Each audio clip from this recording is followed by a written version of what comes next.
There is one person in an avoidance life who never gets pulled away, never gets pushed out, and never gets the same treatment you have been getting. And when you understand who that person is and why the avoidant chooses them, everything about your relationship will suddenly make complete sense. Because the avoidant doesn't avoid everyone. They don't shut down with everyone. There is one rare type of person they actually let in, fully, deeply, permanently. And today I am going to show you exactly what makes that person different and what it means for you right now. You have been trying to figure this person out for a long time now. And I don't mean casually trying. I mean lying awake at night running the same conversations through your head, replaying the moments when they were warm, open, almost completely present with you, and then replaying the moments when they disappeared, when they went cold, when they looked at you like you were asking for too much just by being there. You check your phone, nothing, and you tell yourself you won't check again. But you do, because somewhere in the back of your mind you are waiting for them to come back to the version of themselves that made you fall for them in the first place. And here is what makes this so uniquely painful. It is not that they were always cold. If they were always cold, you would have left a long time ago. What keeps you here is that you have seen the other side of them.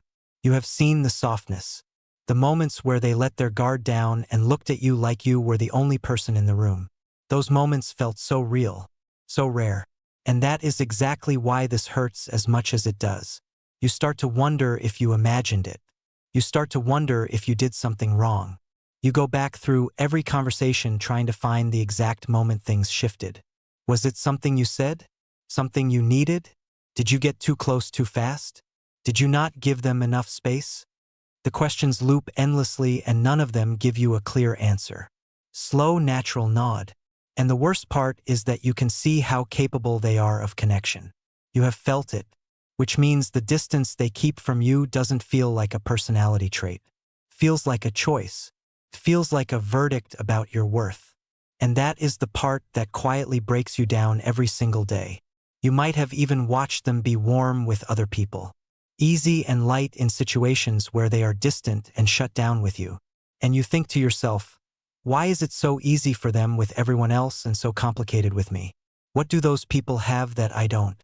That question, that exact question, is what brought you here today. And I want you to know that what you are feeling is not weakness. It is not neediness. It is a completely natural response to one of the most psychologically complex relationship dynamics that exists.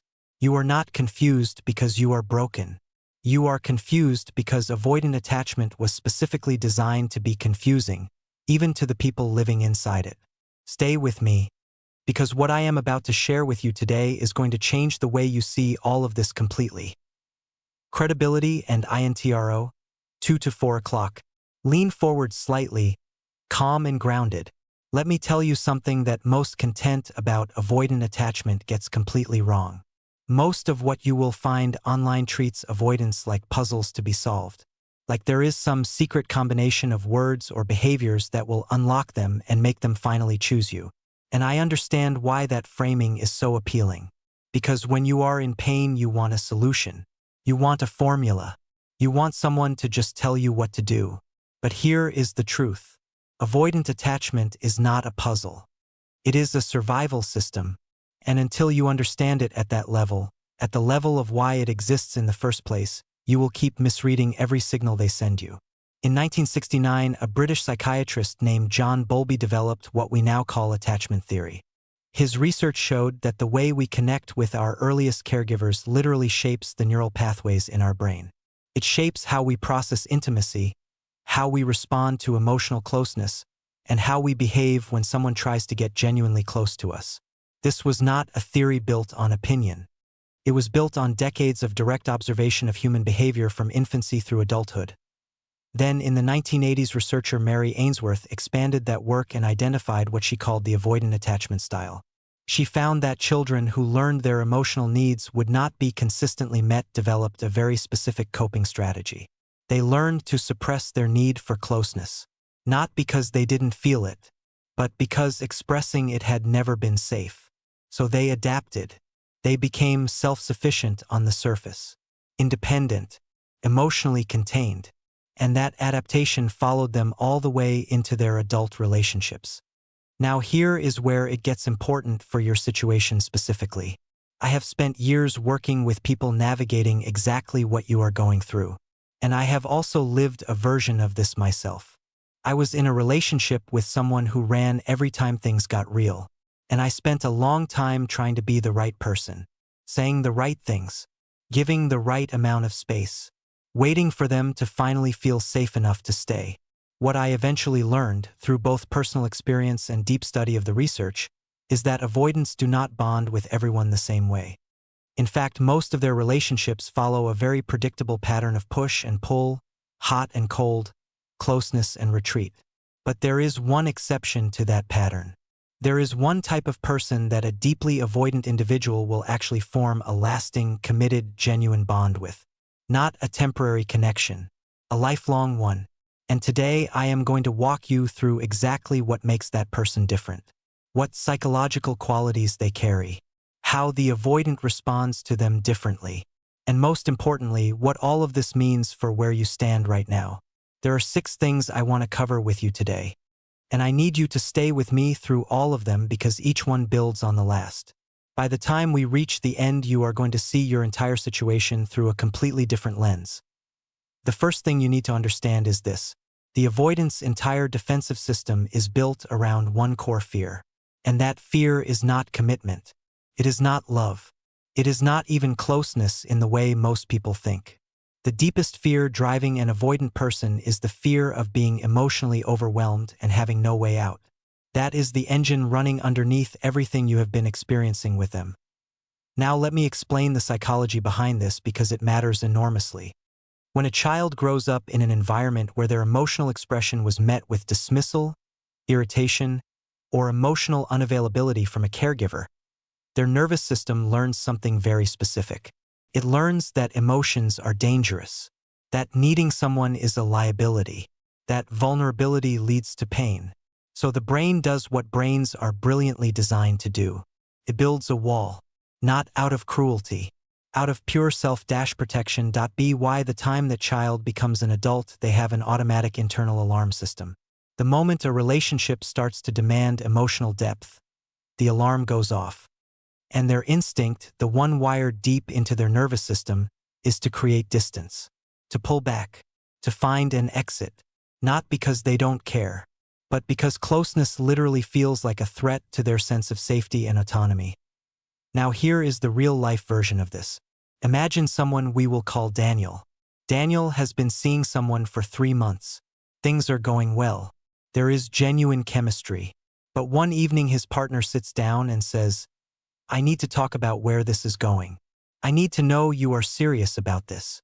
And in that moment something shifts inside Daniel completely. His chest tightens. His mind starts looking for space. What felt warm and easy 10 minutes ago suddenly feels like a wall closing in. And within a week, he has emotionally checked out. Not because he didn't care, but because the weight of that emotional demand triggered his entire defense system. Now here is what this means for you.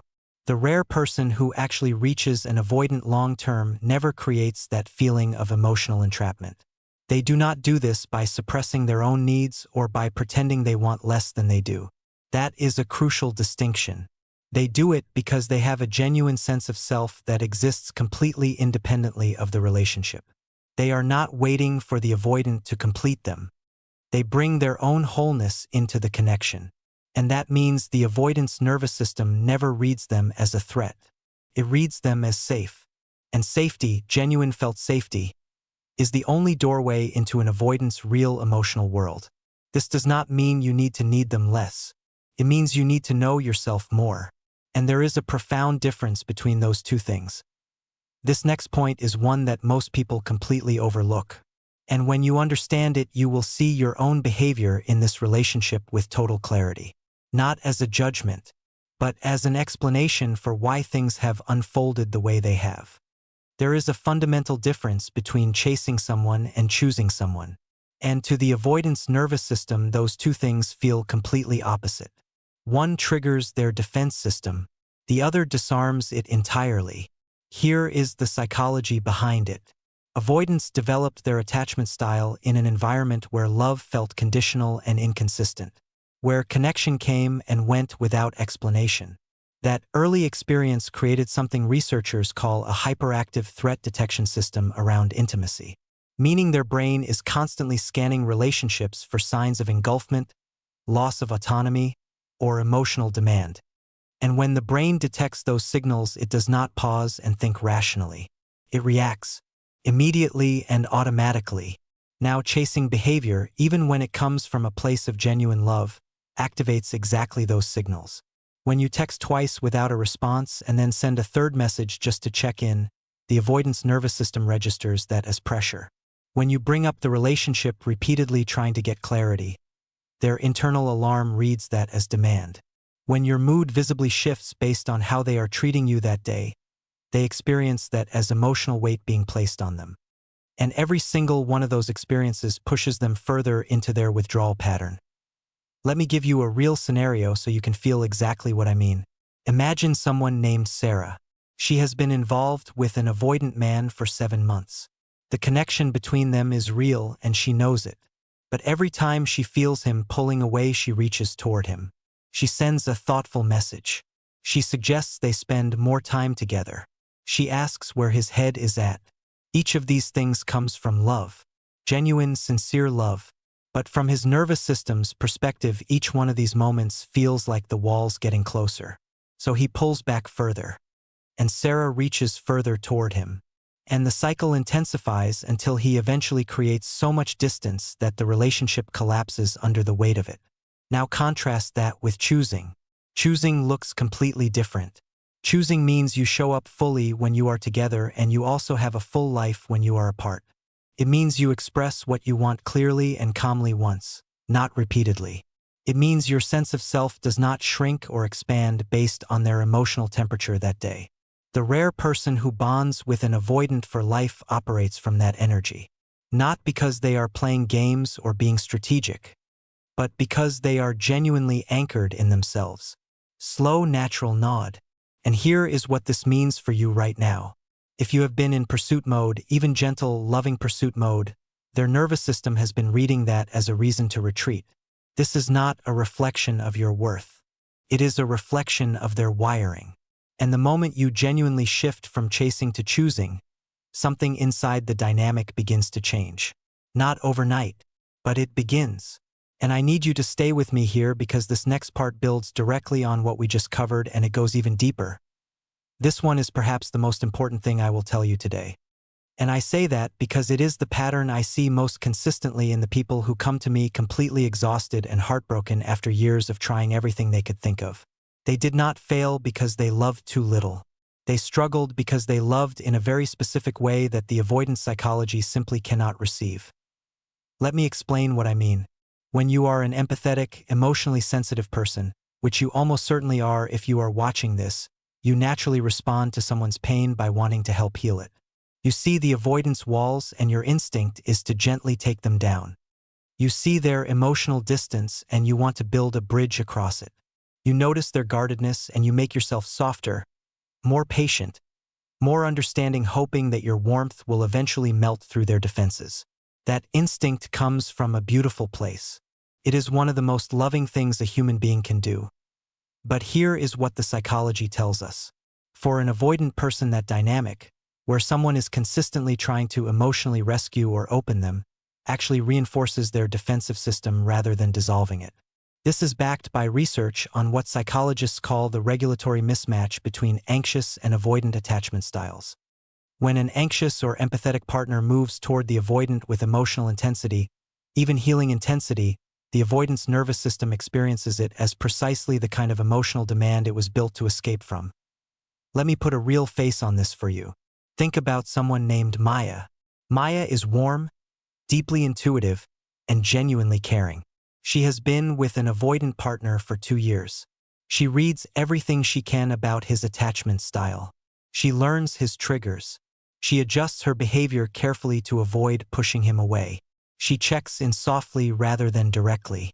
She gives him space after difficult conversations. She celebrates every small moment of openness he shows. She is essentially working a second full-time job managing the emotional architecture of the relationship. And what happens? He appreciates her on some level, but he never fully arrives, because somewhere in his nervous system he has registered that she needs him to be healed, that her emotional state is connected to his emotional progress, and that is a weight his system cannot carry without retreating. Now the rare person does something fundamentally different. They do not arrive in the avoidance life with a quiet agenda to open them up. They do not track every small emotional development as a sign of progress or regression. They are not running an internal scorecard of how much closer the avoidant has gotten this month compared to last month. They simply exist fully in the relationship as it is while also being completely honest about what they need. They hold space without holding their breath. And that distinction, holding space without holding your breath, is everything. What this means for you is profound, and I want you to hear it clearly. If you have been trying to heal them, fix them, or gently guide them toward emotional availability, you have been taking on a role that was never yours to carry. Not because you did anything wrong, but because that role, no matter how lovingly you play it, signals to the avoidant that you see them as broken. And no one, avoidant or otherwise, can fully open to someone who fundamentally sees them as a project. The rare person sees the avoidant as whole, complicated, guarded, and whole. And that perception alone changes everything about how the avoidant experiences the relationship. Now this next point surprised even some of the people I work with most closely, because it goes against almost everything you have probably been told about how to connect with an avoidant.